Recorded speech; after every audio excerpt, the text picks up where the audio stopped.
I would like to tell you that the temperature is very low. If you can perhaps raise the temperature in the hall, that would be better. We'd like to extend our thanks and appreciation to the forum for the kind invitation, for the good hospitality, and for the good organization of this event.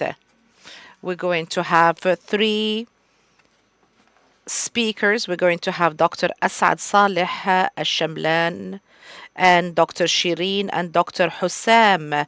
Dr. Asad is going to talk about the Global Alliance for the Implementation of the Two-State Solution, a reading of the Saudi perspective on solving the Palestine question.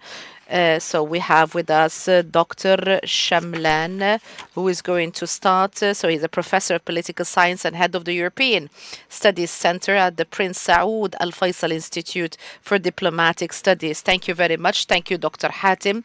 At the outset, I would like to thank the organizers of this very important forum. I would like to thank them for the kind invitation, for the organization of this event. The topic that I would like to talk about is about the Global Alliance for the Implementation of the Two-State Solution. And the first observation that I would like to underline here in my intervention is what caught my attention. The absence, not the complete absence, but almost the complete absence of interest in this particular point. And here I would like to say,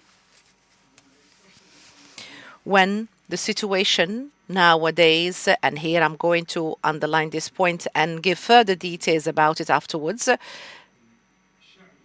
when the matter is to do with the Palestinian people, so the initiative which is the alliance for the implementation of the two-state solution. This is not going to be a friendly position vis-à-vis the Palestinian people, but it is the only kind of friendly move for the Palestinian people. So at least we would need to pay heed to this matter. And even beyond that, we need to give ample importance to this matter, and I'm going to talk about my argument as to why we should have such kind of a global alliance. On the 27th of September, on the sideline of the General Assembly's meetings, the Foreign Minister of Saudi Arabia, Prince Faisal, mentioned that there should be, on behalf of Arab countries, Islamic countries, and some European countries, he talks about the launch of a global alliance for the implementation of the two-state solution. And after that, in October, there has been a meeting, an expanded meeting, high-profile meeting in Riyadh to follow up with the launch of this initiative and also to institutionalize this initiative as well. So when we look at this subject, for us to be able to understand it fully, it seems to me, and this is a kind of person, kind of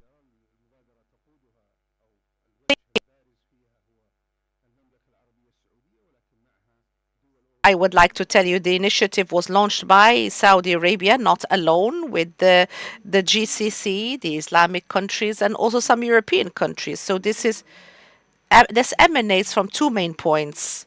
So the first point is to analyze what has happened in Gaza in the span of last year.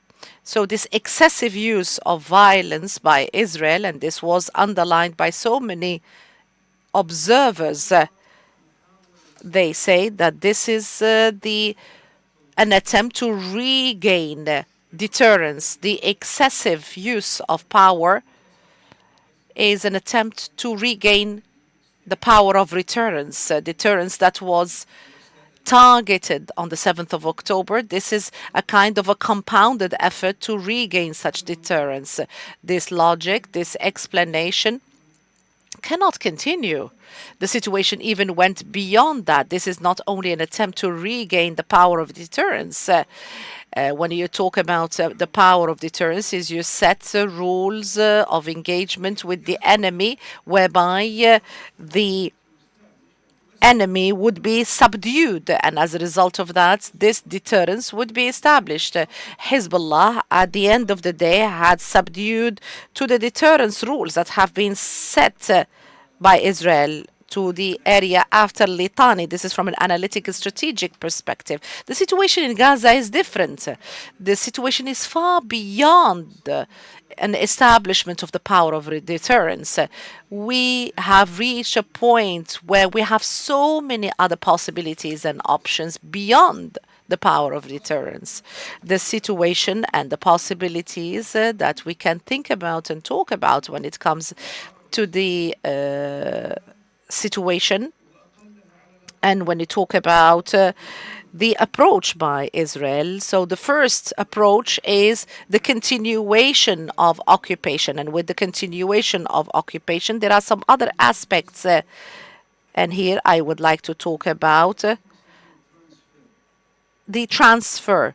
The Israelis, since the 70s, have been talking about the transfer, and this is something that is deeply rooted in the mindset of the Israelis. Some call it also ethnic cleansing and also the expulsion of the people of the land.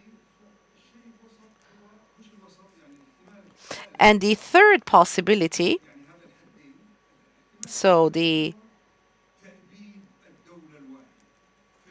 to establish the idea of the one state, which is the one state reality. And there are so many researchers, high-profile researchers, that have written about this particular point. So when you look at the situation in the occupied territories, Israel wants to control all the territories from the sea to the river, from the river to the sea, but without declaration of sovereignty. But in actual fact, when it comes to the reinforcement of its sovereign power on the ground, this is something that we have on the ground. So here we're talking about an apartheid system, so the system of clear-cut apartheid between them and the Palestinians, who enjoy no political rights, and of course the Israeli citizens. This kind of horizon has always been wide open. So in conclusion, what I would like to say, what used to be called the two-state solution, which was the large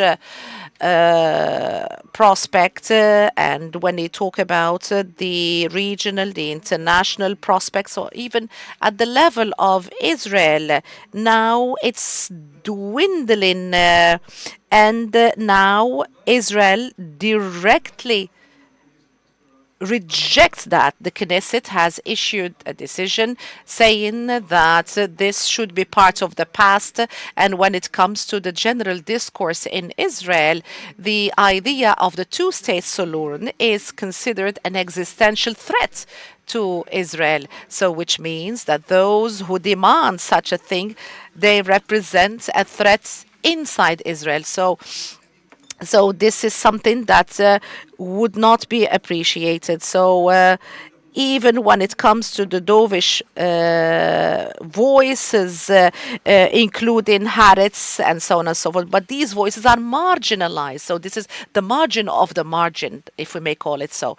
So at the same time, the idea of the two-state solution. Of course, there are two views when it comes to the two-state solution. There is one view that was launched by the United Nations in 1947, two states, a Jewish state and an Arab state, that was declined and rejected by the Arabs. And there is another view that gradually, based on which we have seen the Arab view of the conflict, and that goes back to the fact that Egypt under the leadership of Abdel Nasser, Egypt, they have accepted the Resolution 242, which is the initiative by William Rogers, the Secretary of State of the U.S. at the time. So this was the very beginning of this matter. So when you go to the literature at the time, Abdel Nasser has been blamed of being a traitor and so on and so forth.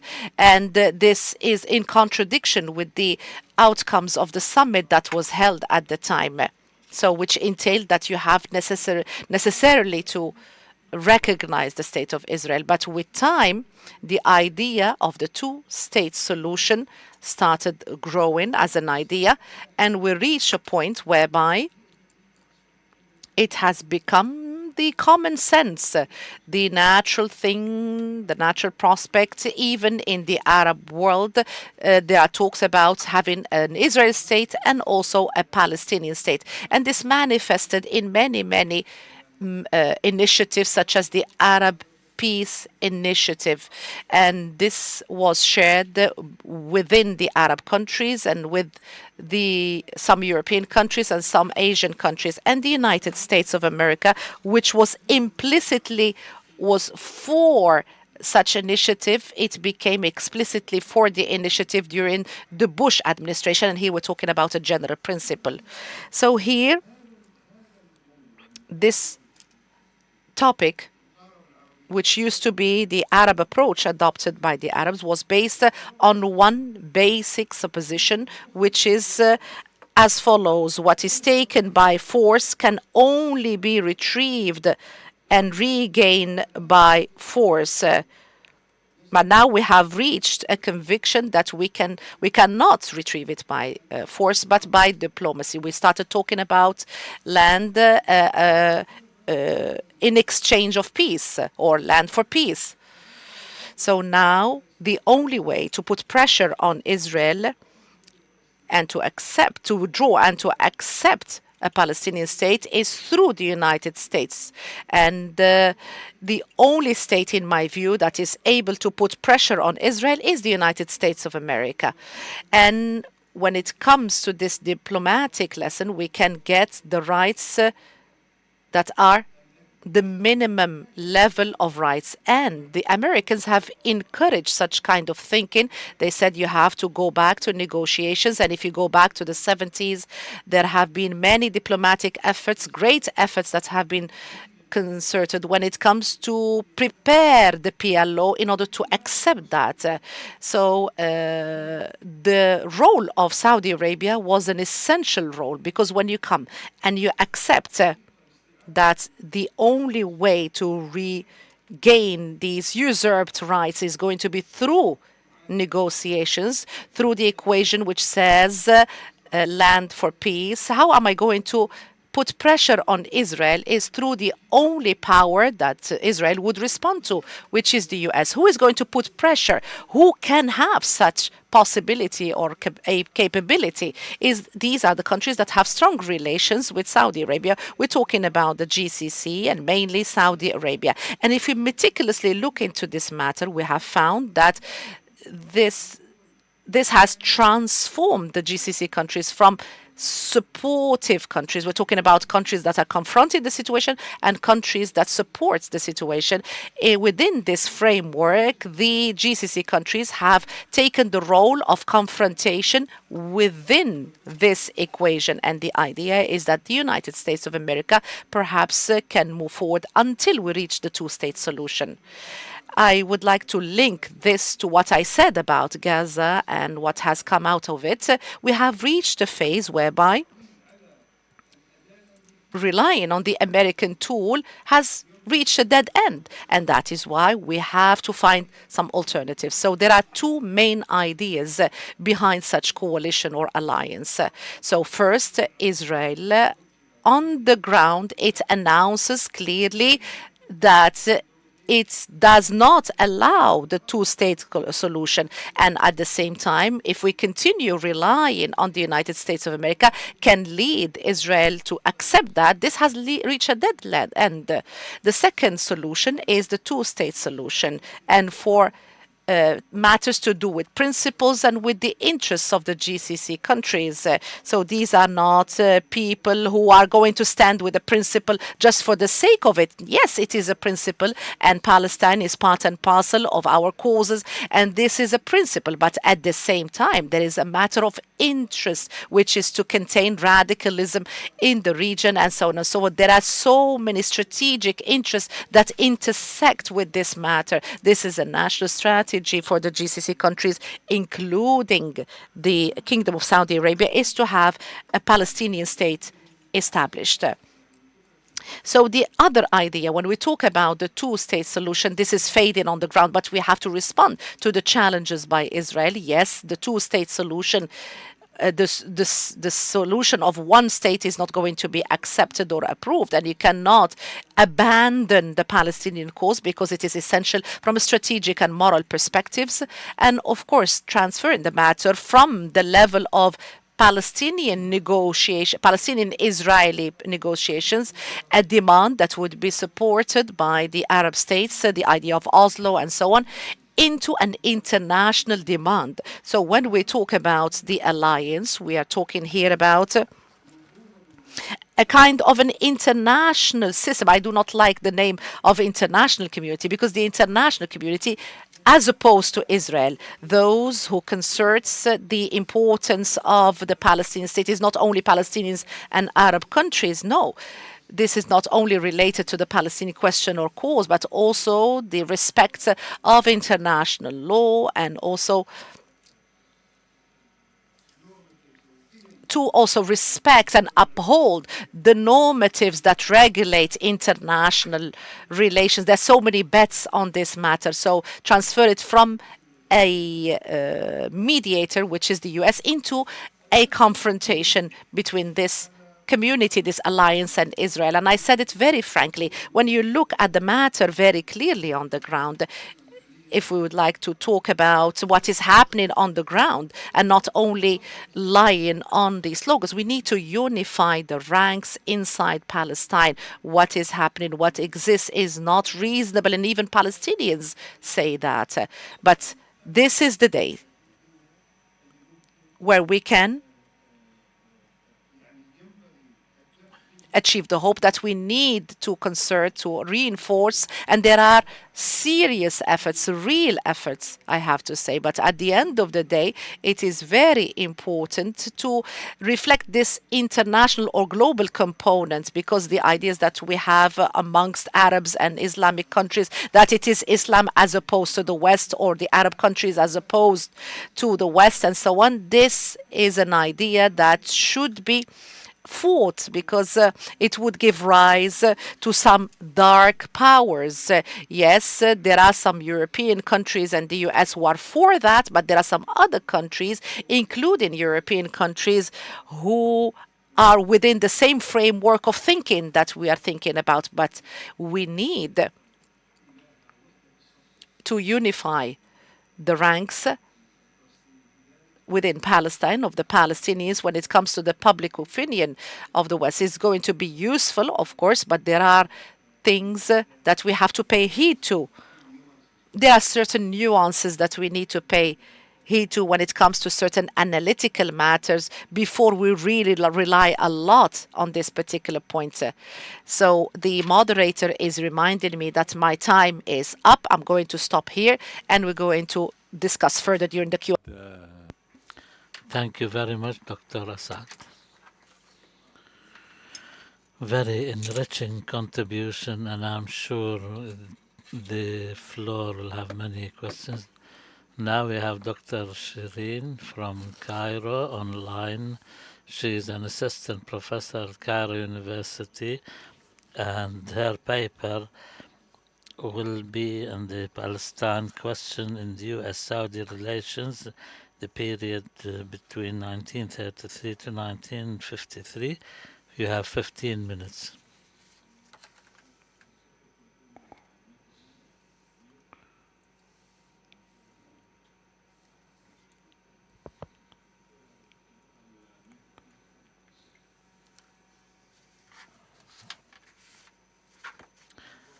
It seems that The speaker is muted. We cannot hear her.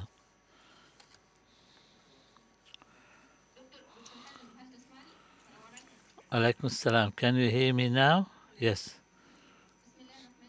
In the name of God, the most merciful, the most compassionate, thank you, Dr. Hatem. Thank you, the organizing committee, for the kind invitation to attend the 11th Annual Gulf Studies Forum. My paper is entitled The Palestine Question in U.S.-Saudi Relations 1933 to 1953. I started with 1933 and ended in 1953 because this was the period where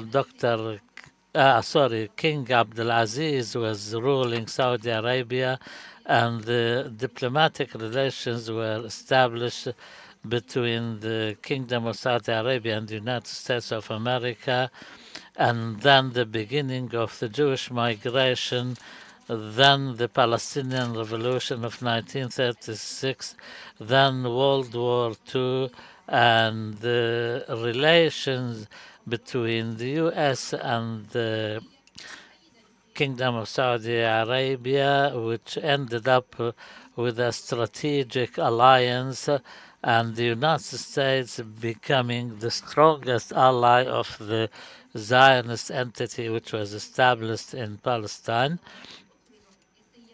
I'll try to respond to some questions through this paper, and and briefly, what were the contexts that King Abdulaziz conveyed the Saudi position to the American President Franklin Roosevelt in their February 1945 meeting, and also what happened under the presidency of Harry S. Truman, and the decision, the partition of Palestine, how has it impacted relations between the two countries?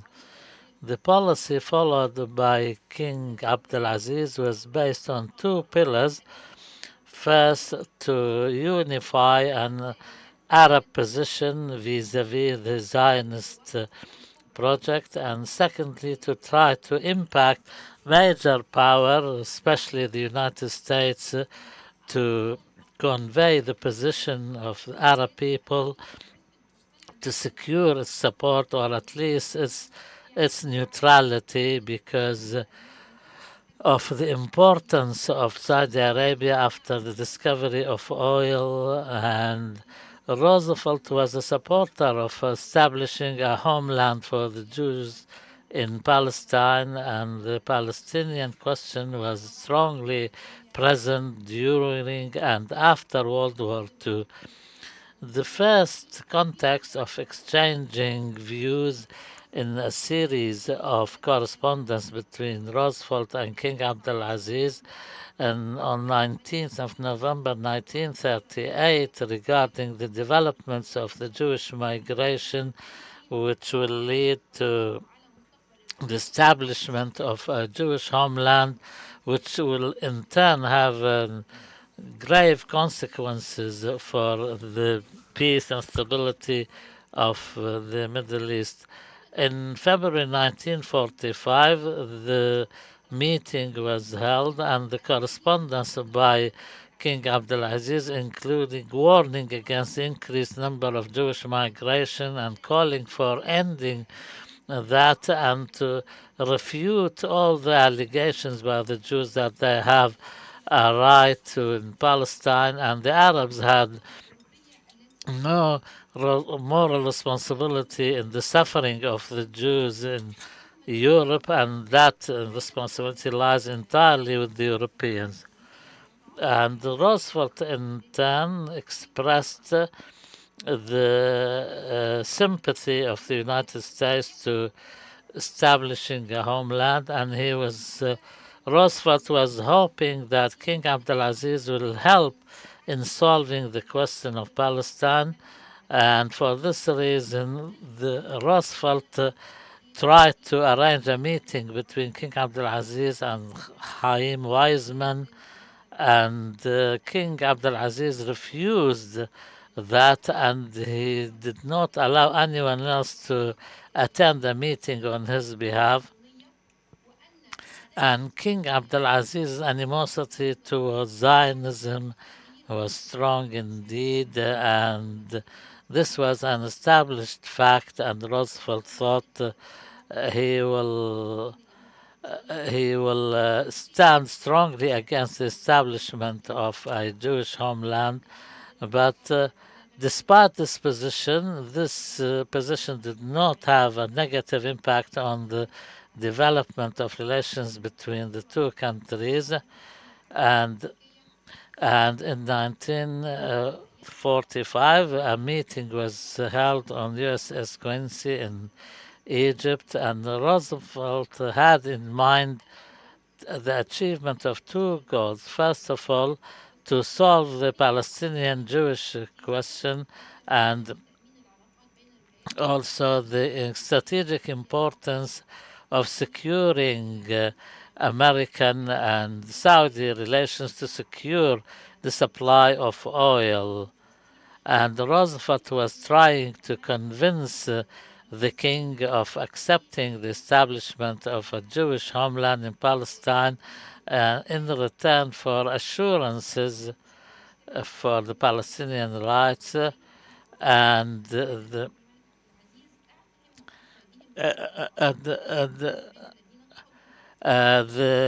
Roosevelt said the Jewish people and the survivors of the Holocaust deserve a land to live in. King Abdulaziz told him, then give them the best lands that belongs to the Germans who persecuted them. And the result of these meetings was presented to the Congress after the conference in Yalta, 1945, and Roosevelt concluded that as a result of his meeting with King Abdulaziz, his administration needs to revise its policy towards the Palestinian question, and the king emphasized the right of the Arabs to the land of Palestine. And Roosevelt responded by saying that there will be no decisive steps taken towards the Palestinian question without prior consultation with the Arab side. Despite all of that, and when Truman came to power on the 12th of April 1945, after the death of Roosevelt, Truman immediately upon his beginning of his presidency, and on the 4th of October 1945, issued a declaration in support of the establishment of a Jewish homeland in Palestine. This led to a serious correspondence between him and King Abdulaziz, because King Abdulaziz considered that Roosevelt reneged on his promises regarding the Palestinian question, and that any steps will not be taken until full consultations between Jews and Arabs. King Abdulaziz came to the conclusion that Truman is going ahead with the establishment of a Jewish homeland, and this led him to fear a huge disappointment, and started objecting to the positions of the administration and insisting on the Palestinian rights. The Kingdom of Saudi Arabia asked the United States when there was a truce after the fighting in February 1949 with the declaration of a war and a declaration of truce at the end of the war, and the relations by then had slowed down because of Saudi participation in the fighting, and there were attempts to renew the agreement, and the events in Palestine led the king to postpone negotiations on renewing the agreement.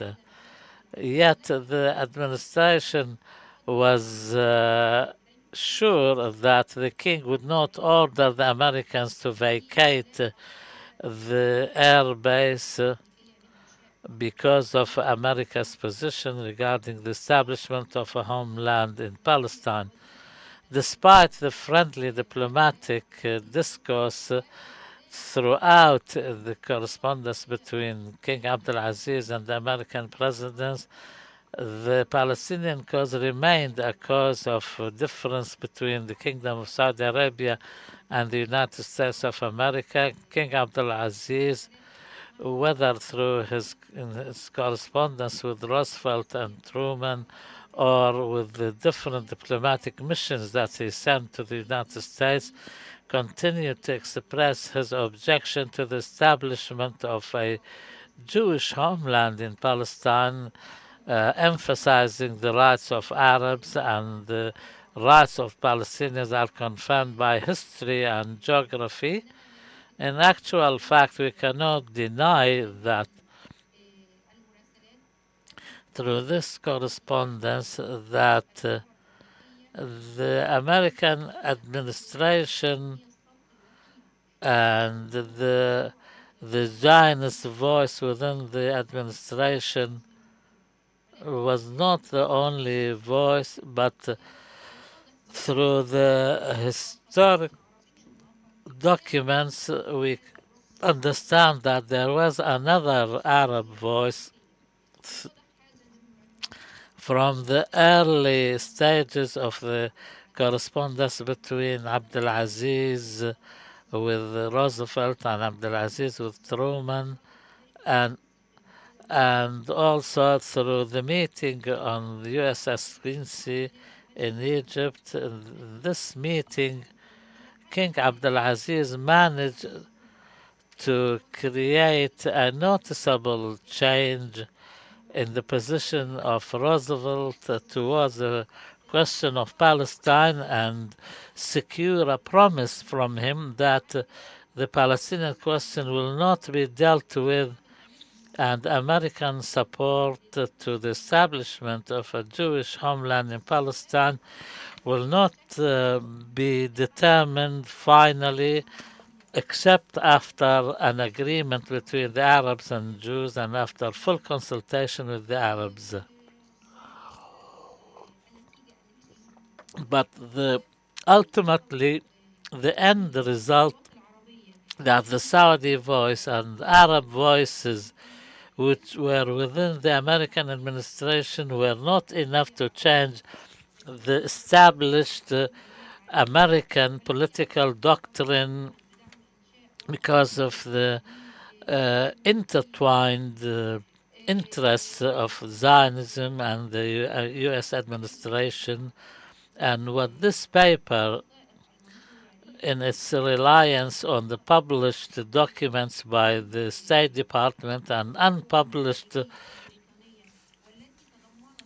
documents by the British Foreign Office, which included the positions of King Abdulaziz Al Saud, has a lot of information which we can discuss and with further studies reveal the differences in the position by the Kingdom of Saudi Arabia vis-a-vis the question of Palestine. These documents are full of these positions. Thank you very much. I hope I haven't gone beyond the time allowed me.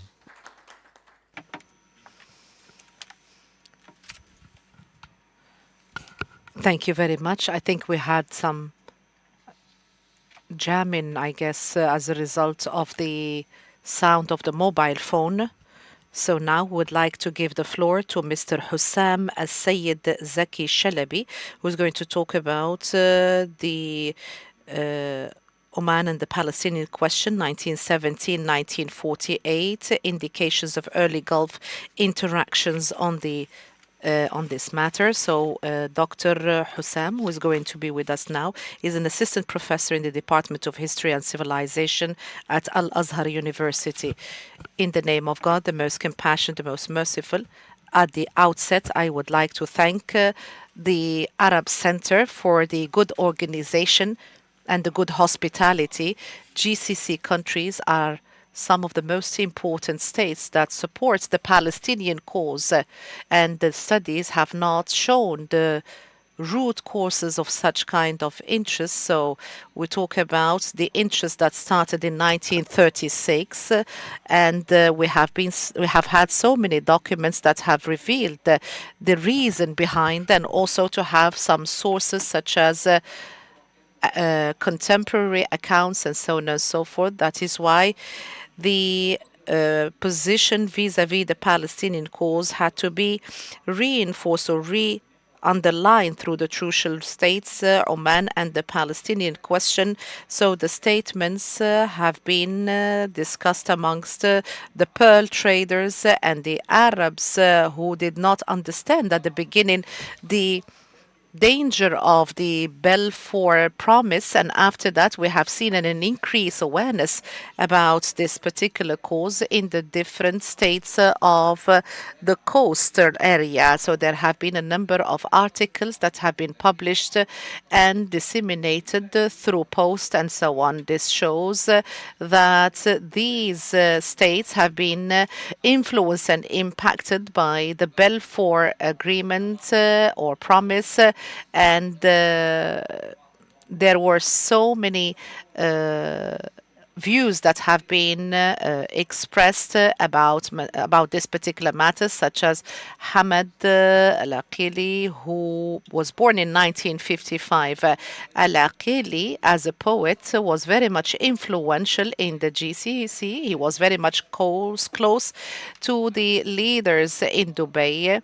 So the states neighboring to Dubai, all of them were very much interested in the poetry written by our poet. And during that period of time, poetry was one of the most important means of social interaction. And there have been so many factors, the movement of traders in the GCC and India, and also the impact on the different decision makers. And this has led to more awareness in the GCC about the Balfour Promise, particularly in the coastal states. There has been Mani al-Sheikh who met Sheikh At-Talabi in 1923, and after that there have been exchange visits between these two persons, and also we have had some cultural interactions with India and Zanzibar, and this was a kind of a fertile ground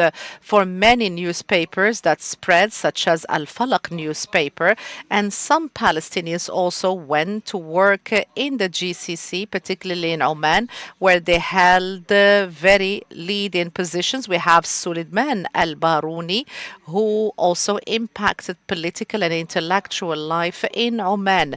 As a result of that, we have seen more and more awareness amongst intellectuals, and we have had a number of newspapers that was issued in Ashariqa and other countries.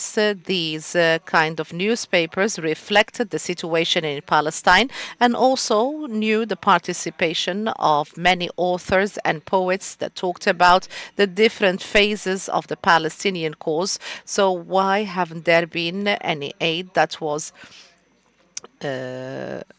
made during that period? And of course, we have seen in the 30s and 20s, we have seen the economic crisis, and after that, we have seen the decline of the pearl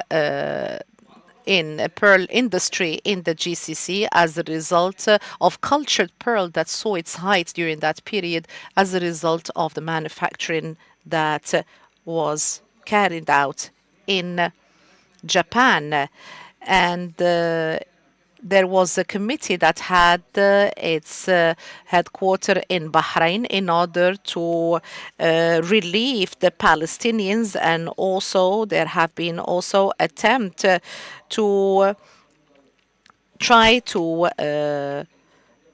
raise funds in order to help the Palestinians, and there has been also a number of acts of solidarity with the Palestinians. And in 1936, we have seen developments up until the Second World War. And this is what I'm going to discuss in the first theme when it comes to the role of the coastal states and Oman. The Palestinian revolution also impacted the situation, and also there have been a number of upheavals in the region, and due to the fact that there has been also a number of attempts that were carried out by the British, who tried to impose a censorship on the different newspapers that used to publish articles about the situation. Despite the strict censorship that was imposed by the British on those newspapers, but there has been a newspaper that talked about the atrocities of the British in Palestine, and this newspaper reached Bahrain through Dubai. And there have been a number of popular protests when it comes to the project of division. The people of Muscat in 1937, they sent a letter to the leader of the British, and I would like to show you, this is, as you can see before you, the content of the message that was sent, the cables that were sent or telegraph that were sent at the time. Up until 1937, there have been clarifications and descriptions of the British mandate and the impact on the people, and a number of sons and daughters of those states also have underlined the reality of the expansionist intentions of the Israelis. And this is a poem that you can see before you that was issued in 1937. And also there are some British documents that show that Mubarak bin Saif visited Dubai and also asked the people to raise funds, and after days he moved also to another area, to Ashariqa, and he met with Sultan bin Sarq, who also donated a large amount. And there have been a number of popular committees in different states. And we have to say this dynamic, active endeavor was not only limited to those areas, but also to other areas in India and East Africa. There have been protests against the British procedures, and these messages spread in areas such as Zanzibar. And of course, we had the state of Sur that raised fund to help the people who have been stricken by the situation on the ground in Palestine. And in Uganda and Zanzibar, all of them, they have protested against the procedures undertaken by the mandate, and this was particular to many, many countries. So also the situation in Palestine was discussed in many, many regions in the GCC. We have the White Book that was issued in 1930. Part of the people in those areas thought that this is going to be a golden opportunity for the Palestinians and to show their ability to bear the responsibilities before them. And some others saw the book as being enigmatic, but this was left to the power of the mandate, and that the plan is not going to be in the interest of the Palestinians and the Arabs. And we have seen an official position vis-à-vis the Palestinian cause. And here we'd like to talk about the position of Sultan Said bin Taimur, who relied on the Palestinians in order to update the different departments, and also they were given the leading positions inside Oman. And in 1939, the Sultan stated, and you can see the statement before you, he said he's not going to leave a stone unturned and not support the Palestinian cause. He's going to do all what he can. And Sultan asked the British consul to give him a copy of the White Book, and that was in 1939.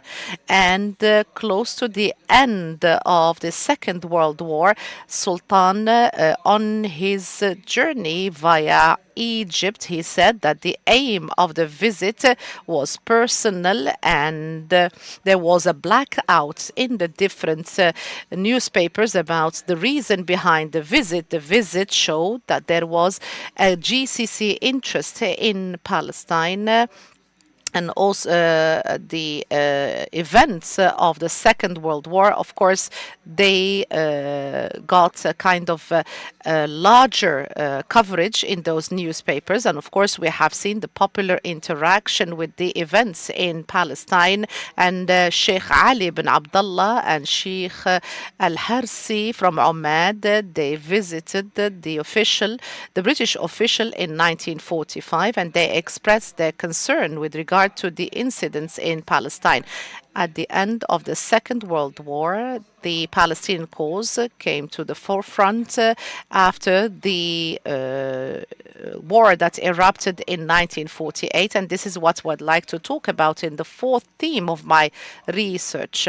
So after the decision was undertaken, we have seen demonstrations in the GCC, in Sharqa, in Dubai. There have been gatherings and meetings to raise funds, including the one in Sharqa. And during the meeting, Sheikh Saqr bin Sultan Al Qasimi condemned the United States of America and Russia for proposing the division. This was done through a poem, and there have been a number of events and calls for the solidarity with the Palestinians. And also, there have been so many news that have been spread about the situation in Palestine, and many people attempted to buy radios, although the number of radios were very limited. And groups from the GCC attended the meeting that was attended by Al Falahi, and he said that the Omani youth were in the war of 1948,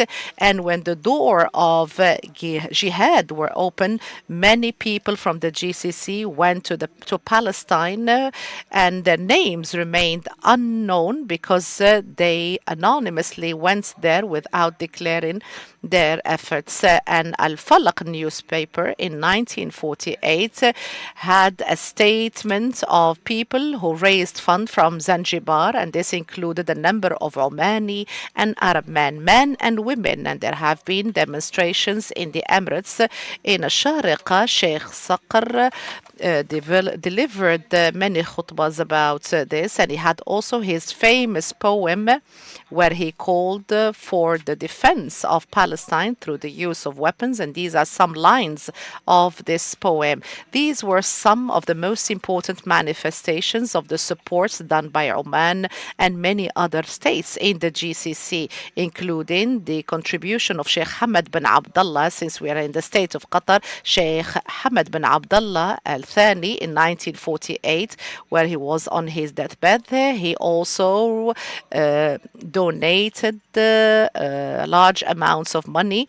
And this perhaps would lead us to look into the root causes of this position from both Qatar and the GCC countries. These states have done their role in their support of the Palestinian cause, and there has been a great deal of interaction between these states and other states as well. But due to the weak financial capabilities, due to the situation at the time, and due to the fact that they were not able to raise the level to what it was in both the Emirates and Kuwait, and also the fact that we were not able to have ample information about those activities.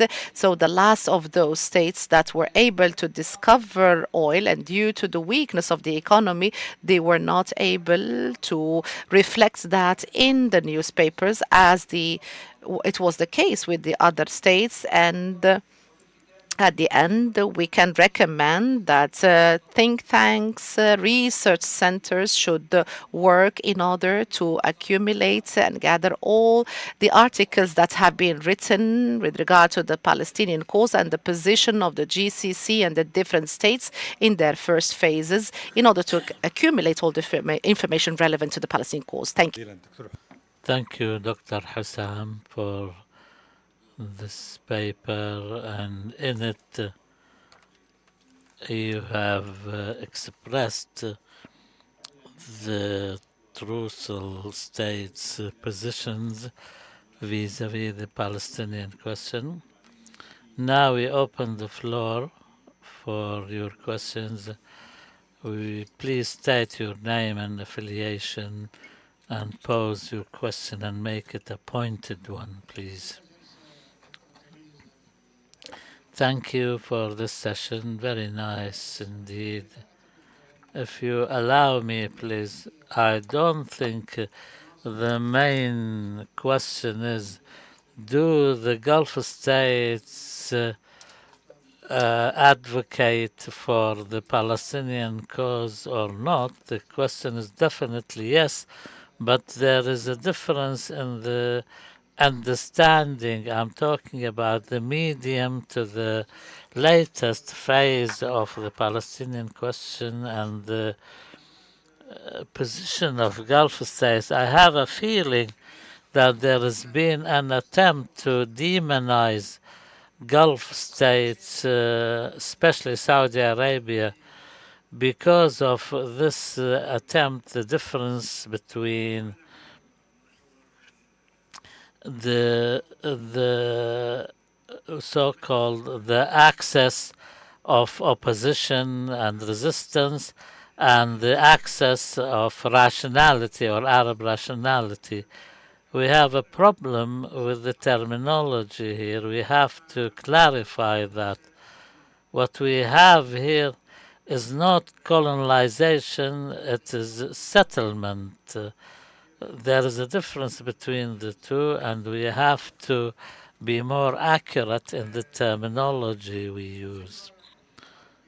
The Arab leftist revolutionary idea, etc., views this subject from the point of view and the position of emotions, and which is still present even amongst the so-called educated ones. Frank Jenkins, who was the chief executive officer of Aramco in the 70s, and he used to go to Beirut to follow on the affairs of Saudi students who were sent on scholarships to the American University in Beirut. Among them there was George Habash, and this man Jenkins in his memoirs says that George Habash asked him once, "You are a very rich company. Why don't you buy the Congress? They are only 100 in their number, the Senate." He said to them, "Why don't we buy you? You are small in number and cheaper in price." This is the unrealistic, irrational way of thinking, and this continues with us even when it comes to Gaza. What Dr. Asad said, that what was said, the slogan that what is taken by force will not be restored except by force, and Dr. Asad's position said that no, what is taken by force can only be restored by diplomacy. This is the rational way of thinking. I'm sorry, this might upset many. This morning we heard one colleague says that Mecca is not, in Mecca people are not allowed to pray for Palestine. If it's a question of praying for them, then we can do that until tomorrow. There is no difference in the position of the peoples of the Gulf countries and Arab people towards the Palestinian cause. The real difference lies in how to approach the Palestinian cause. Even the Palestinians themselves are still approaching their own cause from an emotional point of view. The inter-Palestinian dispute is a tragedy.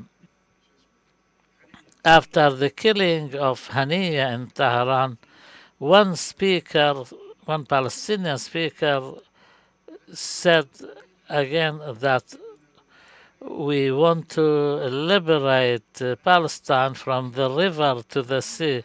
Very briefly, if we do not talk to our Palestinian brothers in a specific and clear way and tell them you have to have a clear strategy that we can help forward the strategy for you, I want to end by saying the Palestinian cause, this is a pain. Now we have Hezbollah. Who trained Hezbollah? It was Fatah. Who trained the Iranian Revolutionary Forces? It was Fatah in southern Lebanon. So who pushed the Arab armies to have coup d'etats in Egypt, Sudan, Libya, Iraq? They all said in their first communique, we want to liberate Palestine. We have a major issue, but we respond to it emotionally. We have to study it. The speaker is not using a microphone. Assalamu alaikum, Dr. Wafa Al-Aradi from Kuwait University Political Sciences Department. Thank you, Arab Center, for this session. My question is to Dr. Shireen Mubarak. Her paper followed a methodology which was very good. The Democrats like Truman and Roosevelt was apparent, and King Abdulaziz's approach was apparent. But now in 2024, Arab researchers and Gulf researchers look forward to some linkages between this historical methodology. We want to know, is there a disconnect and discrepancy between Saudi leadership in the past and present? We want some realistic approach. We do not want to criticize the historical positions. We respect that, but we want them to link this aspect to the current realities, the status quo.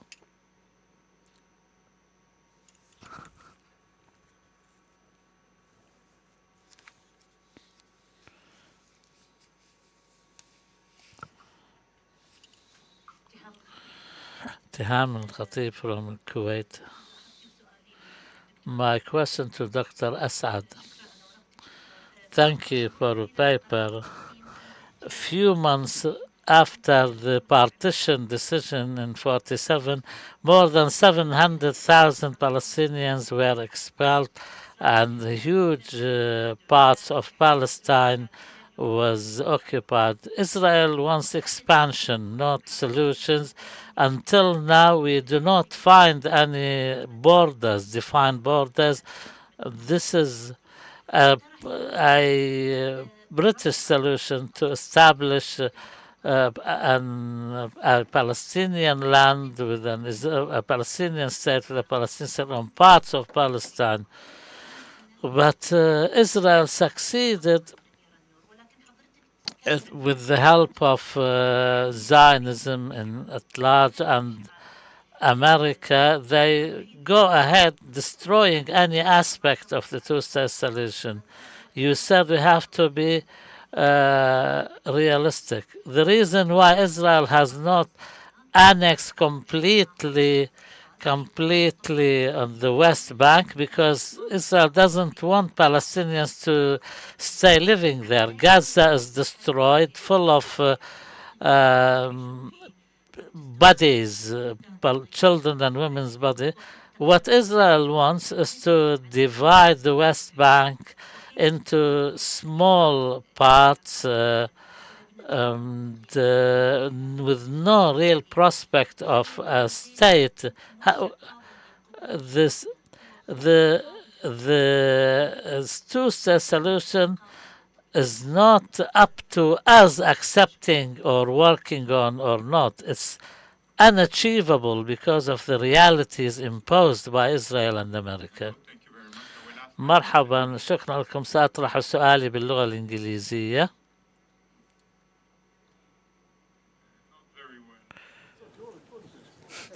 My question is for Dr. Assad, and it builds on the question you were asking, actually, is that the minority within Israel who support a two-state solution, oftentimes their vision of a two-state solution is that of a strong Israeli state and a partial, barely functioning Palestinian state, to use South African terminology, a Bantustan.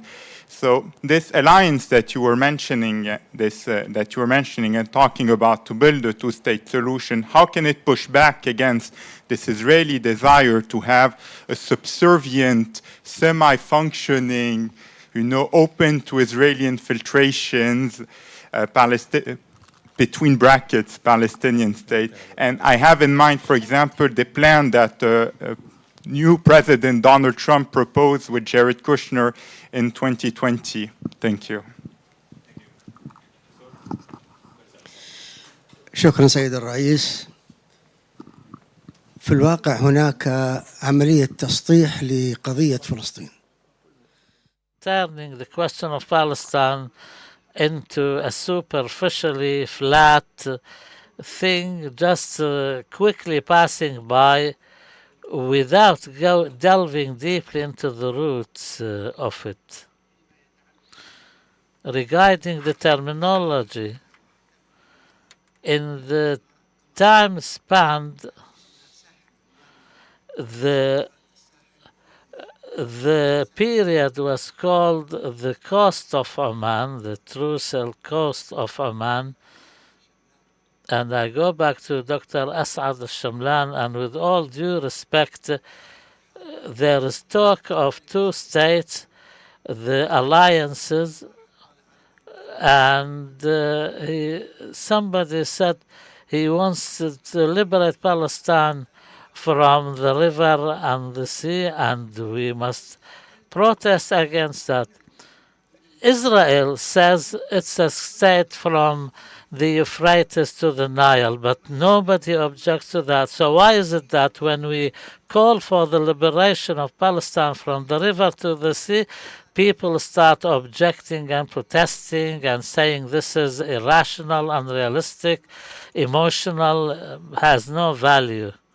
This is wrong, number one. Number two, the two-state solution, Israel says that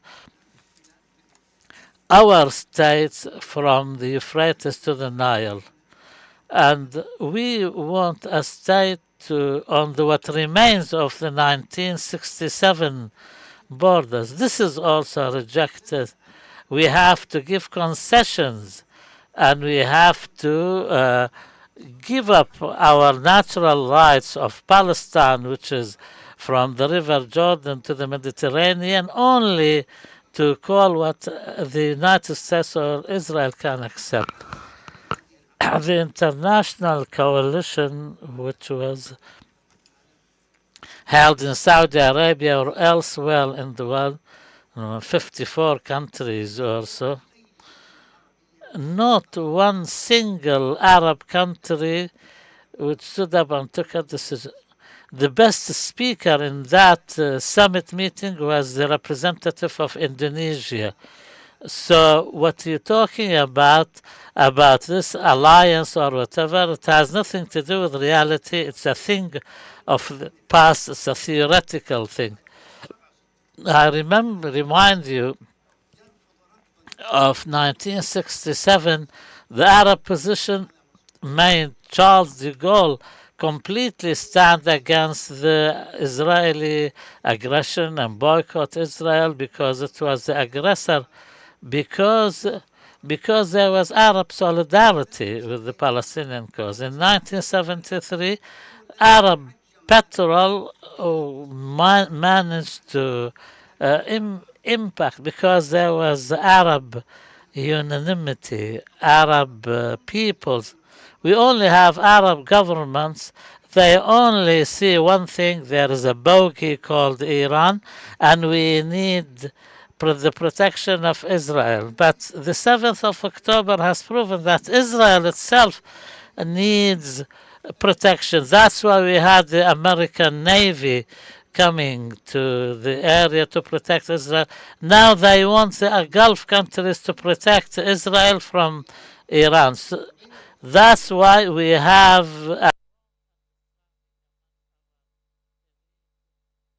somebody somebody in an Arab country says, I'll not mention the name, and he goes in the Friday ceremony, says, anybody who says support Hamas is committing a crime, and this is an terrorist organization and should be punished. If this is the kind of discourse we hear in Friday sermons, this is because our states and our intellectuals want to encourage us to adopt a defeatist. Who stood against the tripartite aggression against Israel? Wasn't it the Arab countries? Wasn't oil cut off through Lebanon? Where were we then and where are we now? Some of our jurists, some of our intellectuals, they seem to be on drugs or tranquilizers when they talk about our national interests.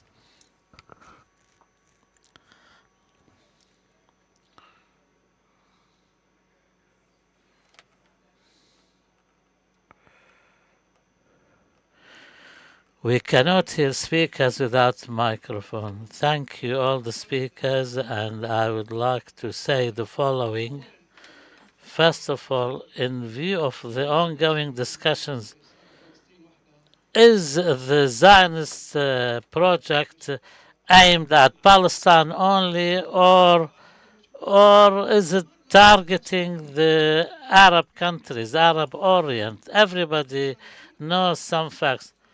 So we have to be supporters or partners with the Palestinians in this existential struggle. My question to Dr. Assad, what are the means? You talked about diplomacy, peaceful means, rationality. What means of, what tools of pressure? If you, I'm not saying declare war, but apart from building your own strength to deter this aggression by Israel and its partner America, well, they continue asking for more, and we have to give in and capitulate in the name of rationality. And maybe eventually they want a Palestinian state which is demilitarized, has no strength, only a municipality. We keep talking about international legitimacy, but what have we done? We ask others to do something, but what about us? This Western alliance, this alliance, how does it exist? This is not just a neutral power. They are partners. They are accomplices of the United States and Israel. Of course, we appreciate diplomacy, but this international legitimacy is empowering Israel and its aggression. Finally, this talk about American policy and the change from Roosevelt to Truman, the American position, not only since the establishment of Israel in 1948, but throughout has been supported by American support and American help and partnership. They are strategic partners. We just have to be there and be dictated to, and American will and American conditions are imposed on us. Can you tell me, is the American position neutral? Okay, we must try to gain the support of some Western countries, but we should not harbor any illusions that they are partners. You want to divide the Arab world, and they have their strategic plans against us. Assalamu alaikum. My name is Ihsan Al Faqih. I would like to talk about the importance of Saudi Arabian intellectuals in order to come up with laws that have put an end to all those honorable roles that have been undertaken by Kingdom of Saudi Arabia since the beginning of Jewish migration. In my view, we cannot blame people who are wounded. The lady who spoke a while ago, she said that in Mecca there is no possibility for invocation or dua. There are calculations. I'm not talking about bots only, because those bots, they put symbols of Saudi Arabia. May God preserve it. They claim that there are Saudi Arabians, and they are not in actual fact.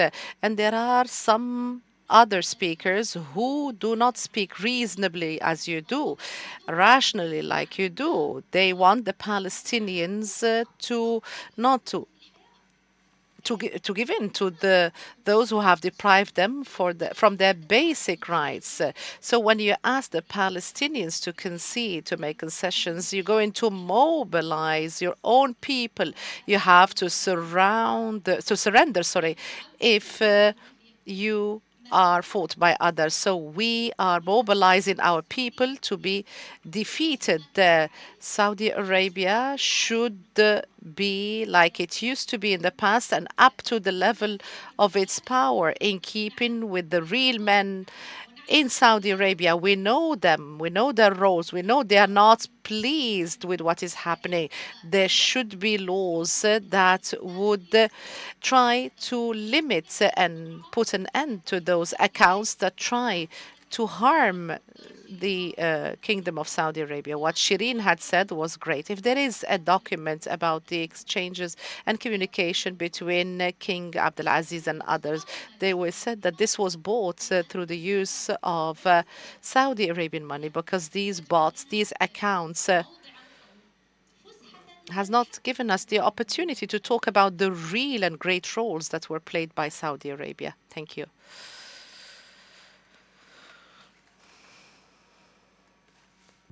شكرا جزيلا. فيما يتعلق بالعقلانية. Talking about those rational voices that you are wooing here, and that the Palestinians were not rational in dealing with their own Palestinian cause. I think this is an oversimplification when you try to read the history of this conflict. And when it comes the rational voices in diplomacy, and who have the slogan that was used by our professor, talking about what has been taken and usurped through power can be recovered through diplomacy. The kings of Iraq, Jordan, and Saudi Arabia, they sent a message to the revolutionaries in Palestine to stop their endeavor. And since then, and practically on the ground, this rational Arab movement is the one that leads the Palestinian cause, and they impose their conditions on the already weak Palestinians. In 1980, there was a proposal by Emir Fahd, Prince Fahd, and this was posed in the summit that took place in Rabat and was adopted in Fez. during the Arab Summit that includes the indirect recognition of Israel. Since then, there have been talks about the two-state solution, so a state on Gaza Strip and the West Bank on 22% of the historical Palestine. This was part of the Arab Initiative, and after that, we have the peace plan that was also proposed by Saudi Arabia. The diplomatic pathway of the region with regard to Palestine was led by those Arab rational movements, and what is usurped and taken by power would be regained through diplomacy.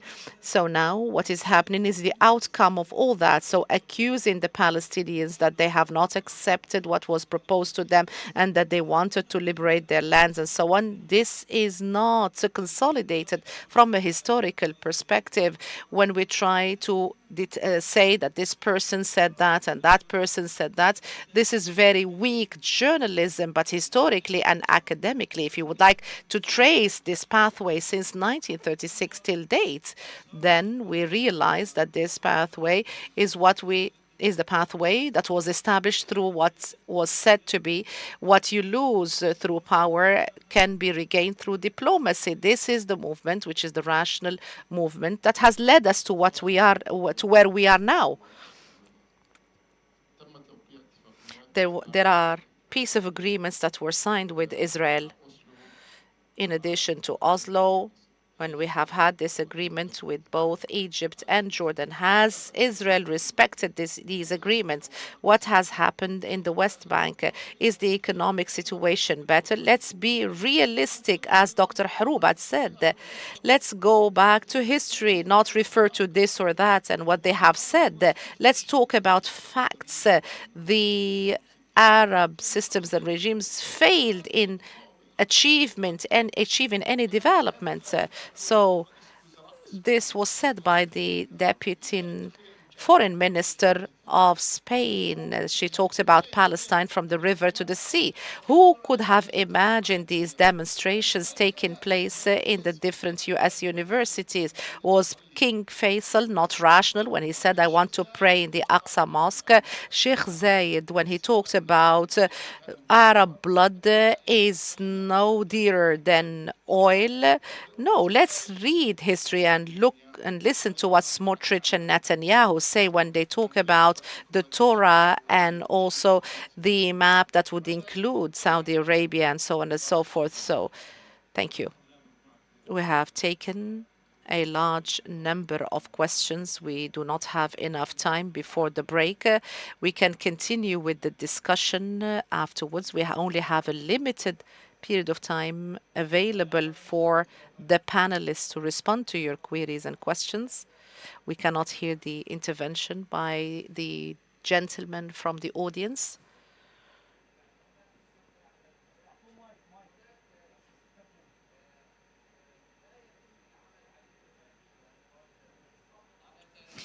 They concentrate only on the history of Palestine prior to 1948. There are political transformations since the influence and impact of oil, and we have initiative by Sheikh Shakhbout, and he was able to bring revenues of oil, and he donated to Hebron and so many other cities. There are no studies that cover all the alternative ideas that have been discussed during that period of time. Had they been supported and propped up, perhaps they would have led to some kind of change. And there is a shortage in terms of studies. Nobody talked about the period after 1948 and the Palestinian policies up until 1967. We talked about the beginning of the impact of oil, but now we are at the period where there are no studies that would foresee the future and what is going to happen in the GCC when we enter this very sensitive period of time. Many countries have found alternatives. They are developing their alternatives, taking into account this coming phase. So these are matters that should be covered in terms of studies and discussions. If we can give the floor to our panelists, we'd like to give the floor to Dr. Shireen, and after that, Dr. Hussam, and after that, Dr. Asad. Dr. Shireen, are you still with us? May the peace of God be upon you all. Can you hear me? If you can comment very briefly about what you have heard with regard to the question posed, which is about between this historical period and the reality. I think that there is a great deal of prejudice expressed against history. I'm a historian. Does it mean that history has nothing to do with the present time? No, it is linked to the present time and the future as well. And I think that the question that was posed to me, and I'm really happy about that because this is going to give me an opportunity to shine more light on my paper.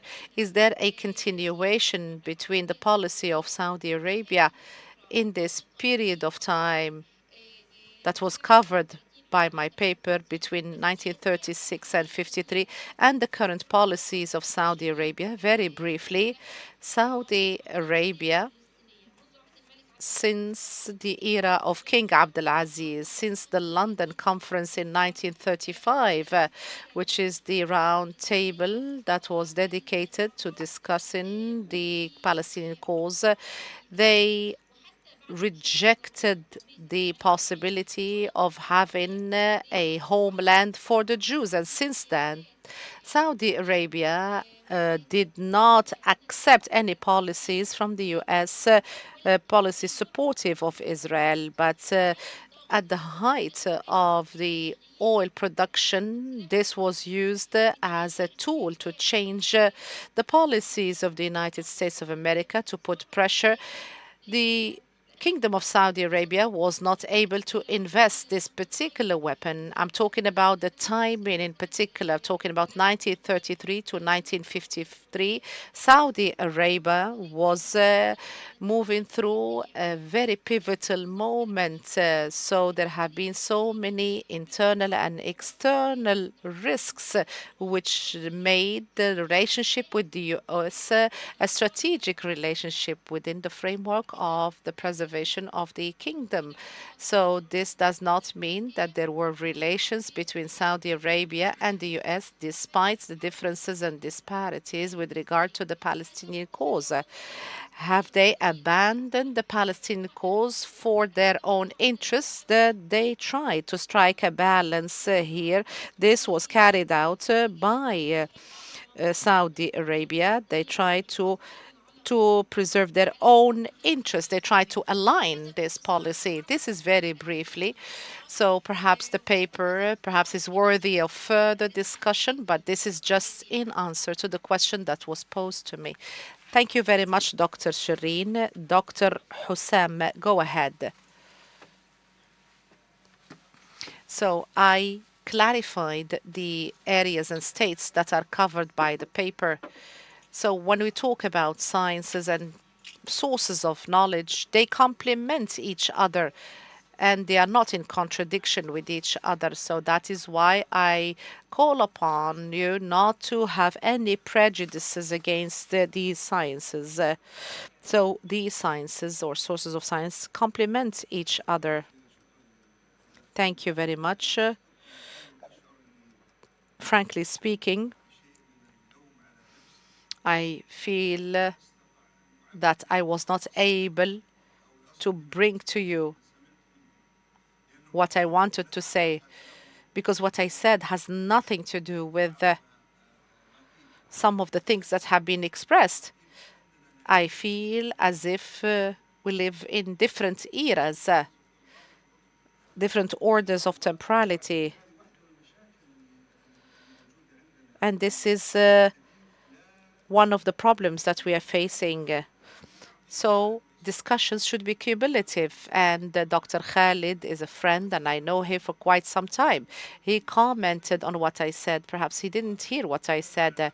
He talked about rationality or rationalism. Anyway, What I want to do now, I want to briefly say what I foresee is that there's no sense or feeling about the danger of the moment. So when somebody talks about Israel and so on, even if the project of the generals sees light, so what is important for me is the Palestinian people and the Palestinian question or cause. They are in a very difficult period of time, and I started talking about this alliance to achieve or implement the two-state solution. There's another thing that I would like to talk about. So when people talk about the two-state solution as not being valid or viable, what is the alternative? Do you have any other alternatives? They don't have any alternatives. So alternatives are individuals and not alternatives that can be adopted by states. They want to reject everything. We need to have positions that can be viable for states. There is a word that we misuse by Bismarck. They're talking about policies as the art of the possible. Sometimes we adopt such kind of sayings. So anything in reality have to be surrendered to and accept and so on. This is not what is meant. There is no art here. Just surrender and give in to what is available. The art of the possible, when we talk about it, you have to see what is possible in this period of time, historical moment, and try to promote it. So we live in a very difficult situation. So the first thing we need to do is to say that the solution is a two-state solution.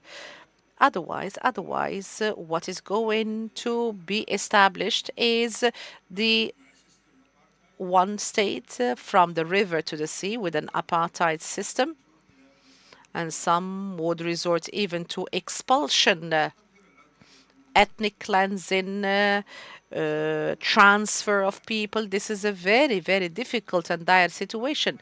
Some said that this is a Western alliance. No, this is our alliance, the alliance that we established as a last resort or attempt, because we do not want everything to collapse. And here I would like to underline something. What we fear is not the expansion of Israel. So Israel was not able to have full control on Gaza, let alone on Amman or Cairo or whatever. But when I look at Saudi Arabia, and this applies to other GCC countries, when we look at the Palestinian cause, it is a principle, and this is part and parcel of the political culture in the region, and we are part of that. But there is some interest here as well, which means not solving this matter would open the door for radical forces. Many of them would impede us. There are studies, of course, not only studies. This is the most important concern for us, is what is going to happen after oil, after the era of oil. Also, this is very important. We in the GCC, we're facing a very difficult historical situation. Are the resources going to be allocated to security and so on, or allocated to build alternative economies alternative to oil, and to guarantee the affluence and also marginalization of these radical forces? So there is an interest. We cannot hear what the lady is saying, unfortunately. The radical forces are many. Some of them wear the cloak of Islam, some others, they wear the cloak of the left. The lady talked about bots. So the majority of the public opinion in Saudi Arabia is with the Palestinian cause. Why do we concentrate on these bots and repression and so on? So I'm answering your question. Yeah, you express yourself. So where are we when it comes to this matter? So let's start concentrating on the majority who are for a Palestinian state. And what is important is that the government is committed. So when Saudi Arabia leads this alliance, do you think this is priceless? Do you think that the friends of Saudi Arabia and the friends of Israel in Saudi Arabia, let alone Israel itself, do you think they are happy with such an endeavor? No, no. That is why we have seen so many words here and there talking about normalization of relations. No, there is a price paid because we're committed, principally committed, and because we appreciate the political interest, which is different from the appreciation of others. I would like to say that we need to sense this very moment. It is very important. So when can we do that or start doing that? When the Palestinians themselves unify their ranks. You do not listen to those who talk about things they don't know. At the end of the day, some think that at the end of the day, they're going to win. So there are no things that are definitive. No, there are people who disappear and so on. So that is why we have to work on what is possible, but not give in to what it exists, everything that exists. But we have to be creative in dealing with these matters. Thank you very much, Dr. Asad, Dr. Shireen, and Dr. Hussam. I would like to thank you very much. تاخذ الاسئله مالهم نرفع الجلسه للغداء. شكرا جزيلا.